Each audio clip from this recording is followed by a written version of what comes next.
యాజమాన్యాల నిర్లక్ష్యం కారణంగానే ఇటీవల కాలంలో కంపెనీలో ప్రమాదాలు జరుగుతున్నాయని అఖిలపక్ష కార్మిక సంఘాలు ఆరోపించాయి. పరిశ్రమల్లో జరుగుతున్న ప్రమాదాలను అరికట్టాలని కోరుతూ విశాఖలోని ఏఐటీయూసీ, సిఐటియు, ఐఎఫ్టియు తదితర కార్మిక సంఘాలు ఆందోళన చేపట్టాయి. కార్మికులకు రక్షణ కల్పించాలంటూ నినదించారు.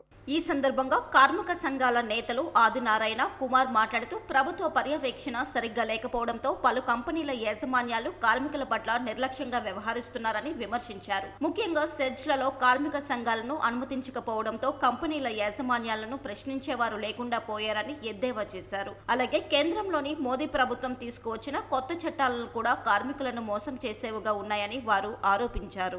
కార్మికుల పెట్టల్లా చనిపోతూ ఉన్నారు.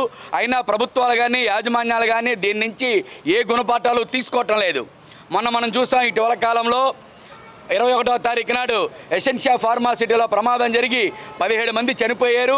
34 మంది వివిధ ఆసుపత్రుల్లో ఇప్పటికీ చికిత్స పొందుతూ ఉన్నారు. ఇది జరిగిన మరుసటి రోజే సెనర్జియా కంపెనీలో యాక్సిడెంట్ జరిగి 4 చనిపోవడం అనేది జరిగింది.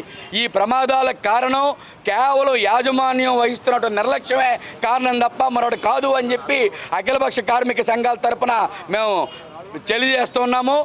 ఎవరైతే పర్యవేక్షించవలసిన లేబర్ డిపార్ట్మెంట్ కానీ ఫ్యాక్టరీస్ ఇన్స్పెక్టర్ కానీ వీరందరూ అధికారులు రాజకీయ పైరవీలు చేస్తున్నారు తప్ప మంత్రుల వెనకాల ఎమ్మెల్యేల వెనకాల పైరవీలు చేయడమే తప్ప ఈ అధికారులు ఎవరు కూడా ఆ పరిశ్రమల్లో సేఫ్టీ ఉందా లేదా, ఆ పరిశ్రమలో కనీస వేతనం ఇస్తున్నారా లేదా, ఆ పరిశ్రమలో కార్మికుల యొక్క భద్రతపై సమీక్ష జరపవలసిన అధికారులందరూ కూడా మంత్రుల వెనకాల రాజకీయ వెనకాల పైరవీలు చేస్తూ వారు కాలం గడుపుతున్నారు తప్ప ఎవరు కూడా ఇవి పర్యవేక్షించకపోవడం వల్లే ఈ ప్రమాదాలకు ప్రధాన కారణం.